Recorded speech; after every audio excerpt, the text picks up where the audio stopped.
तो 71st जो है उसकी तरफ हम आगे बढ़ेंगे, 71वें सवाल की तरफ।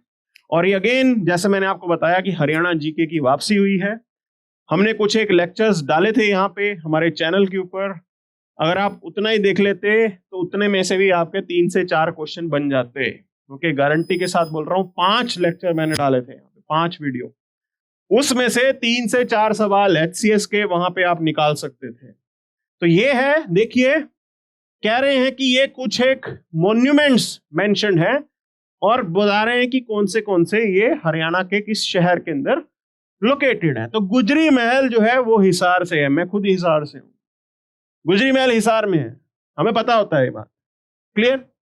ए को 3 के साथ जोड़ा, ए को 3 के साथ जोड़ोगे तो सिर्फ सी ही वो ऑप्शन है जहां पे ए और 3 जुड़ रहे हैं। This is the right answer.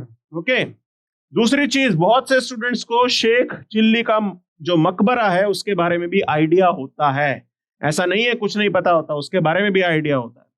और जल महल महेंद्रगढ़ में है। ये सारी जो हम एक किताब पॉपुलरली हम लोग कराते हैं, स्टूडेंट्स को बोलते हैं आप करिए नो योर हरियाणा, उसके अंदर उसके चैप्टर्स में से है और बहुत ही आसानी के साथ आप इन क्वेश्चंस को कर सकते हैं। अगले सवाल पे चलेंगे।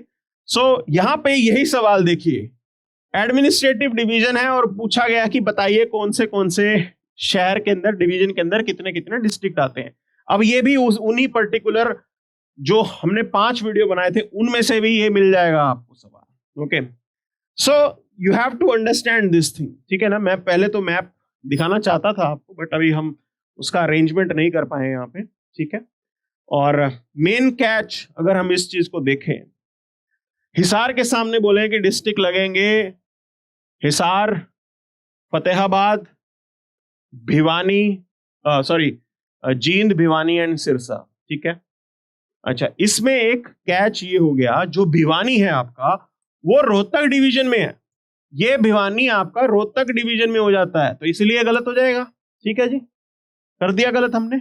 ओके, दूसरी चीज पे चलते हैं, अगले जो पॉइंट है यहां पे, ओके, वो है आपका करनाल। करनाल के साथ ये कह रहे हैं कि पानीपत, करनाल, कुरुक्षेत्र और कैथल। कैथल इस डिवीजन में नहीं आएगा, ठीक है जी, कैथल इसमें नहीं आएगा, तो इस वजह से ये जो है पॉइंट आपका गलत हो गया है। ओके, और करेक्टली मैच पे जाओगे, so you will be left with, मतलब this is also wrong, you will be left with B and D, and this D is going to be the right answer. तो this is one of the easiest question जो हम कर सकते थे। Okay, 72वां सवाल काफी आसान था, ये आप बड़ी आसानी के साथ इसका उत्तर दे सकते थे। ठीक है जी, अगले सवाल पे चलेंगे। ओके, सो अगला सवाल ये है कि when an artificial satellite moves around earth, तो फिर ये कहते हैं कि इन अ सर्कुलर ऑर्बिट वो मूव अराउंड करता है कांस्टेंट स्पीड पे, its velocity is not constant because of the direction of the motion, satellite is changing continuously. Okay, so आपको चीज पता होनी चाहिए, स्पीड कांस्टेंट होती है वहां पे, ठीक है ना। So if you go by this, definitely a statement आपका गलत हो जाता है। ओके, और जो उस रोटेशन में रहता है उसके अंदर हमारे जो अर्थ का ग्रेविटेशनल पुल है वो एक मेजर रोल प्ले करता है उसको रोटेशन में मेंटेन करने के लिए। So D definitely is the right answer to this particular question. इसका सही जवाब डी ही है, ए फॉल्स है, आर ट्रू है। ठीक है, आगे बढ़ते हैं अगले सवाल के ऊपर, दैट इज 74th क्वेश्चन।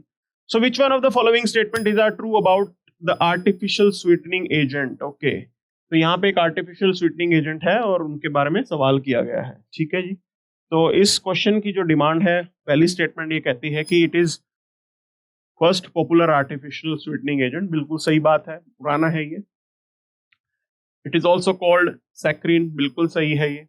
अब ये दो स्टेटमेंट ठीक हो गए, वैसे तो इसका आंसर आप 1 और 2 से भी कर लोगे, लेकिन जो ये स्वीटनेस है, गन्ने से 550 टाइम्स ज्यादा स्वीट होता है, 100 टाइम्स नहीं, 550 टाइम्स। सो डेफिनेटली 74th का आंसर डी है, बिल्कुल सही है ये। ठीक है ना, 1 और 2 they are correct. Okay, now move to the next question. Which one of the following statement is are true about soap. Soap के बारे में है, साबुन के बारे में बात की गई है। ओके, सो हियर एब्सोल्युटली यहाँ पे नॉलेज बेस्ड, अगर आपने ये चीज पढ़ी है तो आप इसका आंसर बहुत आसानी से देंगे, अदरवाइज नहीं दे पाएंगे. So it talks about this thing. And transparent soaps, definitely they are made by dissolving soaps in ethanol.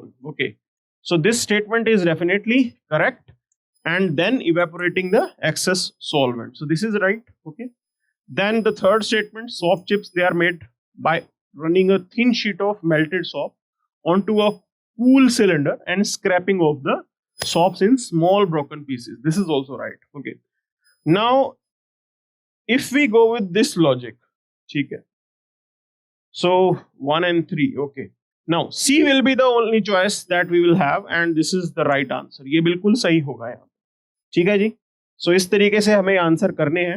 Absolutely knowledge based है. आप अगर आपने NCERT पढ़ी है बेसिक साइंसेस की, तो आप इस क्वेश्चन को करने में काफी सक्षम होंगे. आसानी से इस सवाल को आप कर पाएंगे.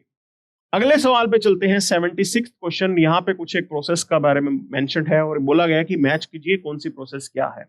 Now list 1 is there, process list 2 is there, which is pointing towards the description.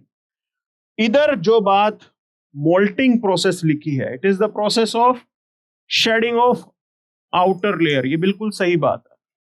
Reeling, process of extracting silk from cocoons. That is also right. Okay. Now if you go by this particular logic that first के साथ 4 लगेगा, तो first के साथ 4 तो सिर्फ B ही option में है. So for the 76th question B is the right answer for you. Okay, आगे बढ़ते हैं. अगेन नॉलेज बेस साइंस से रिलेटेड. ओके, सवाल 77th question which talks about zoospores are regulated motile spores produced inside the parent cell called zoosprangia. बिल्कुल सही है ये बात. Conidia, they are non-motile spores produced singly or in a chain by constricting at the tip or laterally on the special hyphal branches. Conidophores बोल देते हैं उनको. ठीक है जी. So gemmules, they are endogenous birds और बिल्कुल अपने पेरेंट न्यूक्लिया की कॉपी को ये लेके आते हैं. ठीक है जी. और कुछ एक साइटोप्लाज्म भी इसमें प्रेजेंट होता है. This is also right.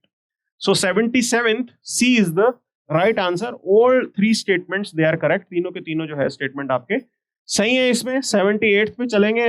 Okay, ठीक है. यहाँ पे कुछ एक सरकारी स्कीम्स के बारे में बात की गई है और बोला गया कि आप इसको मैच कीजिए. और पहली जो चीज है उसके ऊपर नहीं जाते. देखिए, भुवंतर भरपाई योजना पे चलते हैं. ओके, तो बेसिकली कुछ रीजंस की वजह से अगर प्राइसेस फॉल कर जाते हैं, अच्छा, फार्मर को नुकसान नहीं होना चाहिए ना, तो उस केस के अंदर कुछ कंपनसेशन गवर्नमेंट की तरफ से, हरियाणा गवर्नमेंट की तरफ से डेफिनेटली जाएगा. And looking into this, the right answer ये जो है बी के साथ मैच हो रहा है. Third B. Okay, then if you see the fourth, Pandit Deendayal Upadhyay पशुधन सुरक्षा योजना. पशुधन के आप बात आप इधर से ही लिंक कर दीजिए. मतलब फोर्थ के साथ ए लग रहा है. ओके, फोर्थ के साथ ए लग रहा है और दूसरा थर्ड के साथ बी लग रहा है. अब हम इसके थोड़े ऑप्शंस देखेंगे तो बात सिंपल सी है. फोर्थ के साथ ए लग रहा है, थर्ड के साथ बी लग रहा है. ठीक है, ये ऑप्शन, ये कॉम्बिनेशन दूसरी जगह कहीं नहीं है. That's why C is the right answer. So थोड़ा अगर पूरा आपको मालूम ही नहीं है, फिर भी आप कुछ एक आइडिया लगा के इसका सही आंसर कर सकते हैं. ओके, अगले सवाल पे चलेंगे. मुख्यमंत्री मुफ्त इलाज योजना. नाउ ये काफी कॉम्प्रिहेंसिव स्कीम है और सरकार जब इलाज करवाती है तो ओनली में इलाज नहीं कराती, सिर्फ थोड़ी बहुत चीजों का इलाज नहीं कराती. सरकार दिल खोल के पैसा खर्च करती है और यहाँ पे भी दिखता है कि इसके अंदर मल्टीपल कंपोनेंट्स इंक्लूड होंगे.